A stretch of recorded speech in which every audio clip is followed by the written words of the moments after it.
ये है हेलो दुनिया दुनिया दुनिया ओनली ऑन रेडियो आसमां। इसके सिवा जाना कहाँ। Business update. तो दोस्तों, आप सुन रहे हैं रेडियो आसमां और मैं हूं साकेत सोनी। मैं लाया हूं आपके लिए बिजनेस अपडेट, व्यापार की बातें और स्टॉक मार्केट की हलचल। अमेरिकी राष्ट्रपति का चुनाव अभी भी अधर में लटका हुआ है और रिपब्लिकन पार्टी और डेमोक्रेटिक पार्टी के बीच झूल रहा है। कई ऐसे राज्य हैं जिन्होंने अपनी वोटों की गिनती पूरी नहीं करी है, लेकिन ये स्थिति वॉल स्ट्रीट को बहुत पसंद आ रही है। वॉल स्ट्रीट में S&P 500 लगभग 7% बढ़ा है, जो 1932 के बाद सबसे सफल हफ्ता है। इस समय सेनेट और कांग्रेस भी बराबर बटा है रिपब्लिकन और डेमोक्रेट्स में। तो उम्मीद ये जताई जा रही है कि एक तरफा पावर कहीं पे भी नहीं होगी और इसकी वजह से कई ऐसे आधारभूत बदलाव हैं जो नहीं हो पाएंगे और यथास्थिति बनी रहेगी। इस वजह से इन्वेस्टर्स को इन्वेस्ट करने में काफी कॉन्फिडेंस हो सकता है। निवेशकों को उम्मीद है कि अब अमेरिका में इंटरेस्ट रेट्स भी नहीं बढ़ेगा और टैक्स भी नहीं बढ़ेगा।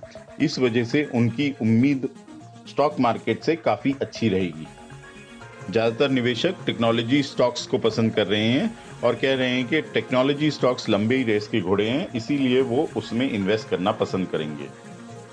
भारत की national payments corporation of India ने अब व्हाट्सएप को UPI पेमेंट्स करने के लिए मंजूरी दे दी है। ये फेसबुक की मैसेजिंग सर्विस व्हाट्सएप से अब आप पेमेंट्स कर सकते हैं। इसका नाम व्हाट्सएप पे रखा गया है।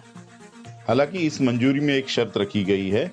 भारत में कुल 40 करोड़ ऐसे UPI यूजर्स हैं जो कि फोन के जरिए पेमेंट्स करते हैं, लेकिन व्हाट्सएप को सिर्फ 2 करोड़ यूजर्स को ही रखने को कहा है।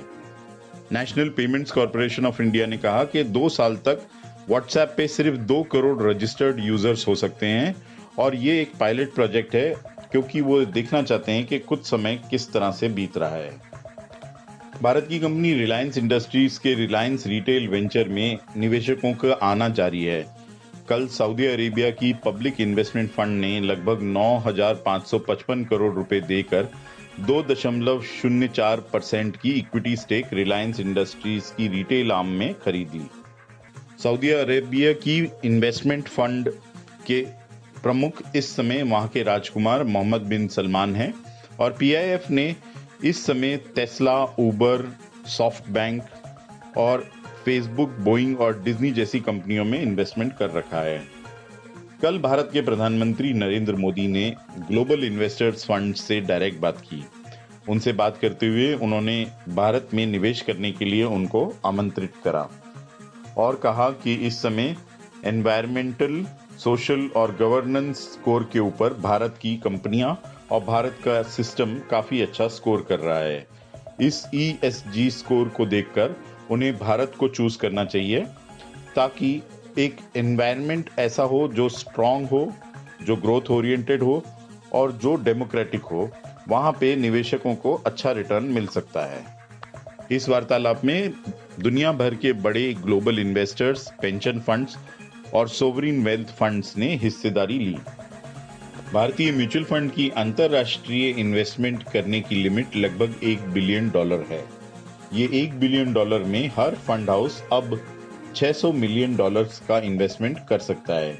इसमें ज्यादा लिमिट बढ़ाई गई है ETF यानी एक्सचेंज ट्रेडेड फंड्स को, जिसमें कि अब कोई भी फंड भारत के बाहर बने ETF में $200 मिलियन तक इन्वेस्ट कर सकता है। पहले इसकी लिमिट लगभग $50 मिलियन की थी। सेबी ने कहा कि अब ये चाहती है कि भारत के फंड मैनेजर्स इंटरनेशनल ऑफरिंग को बढ़ाएं, जिससे कि ग्लोबल डाइवर्सिफिकेशन भारतीय इन्वेस्टर्स का बढ़े। आइए अब जान लेते हैं क्या रहा बाजारों का हाल गुरुवार की शाम को। सेंसेक्स 724 अंक बढ़ के 41,340 पे बंद हुआ। निफ्टी 211 अंक बढ़ के 12,120 पे बंद हुई।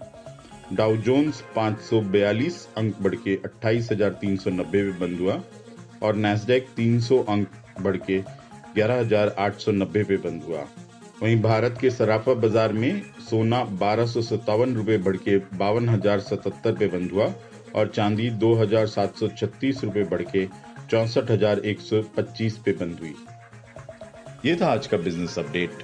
मैं हूं साकेत सोनी और आप सुन रहे हैं रेडियो आसमां, इसके सिवा जाना कहां।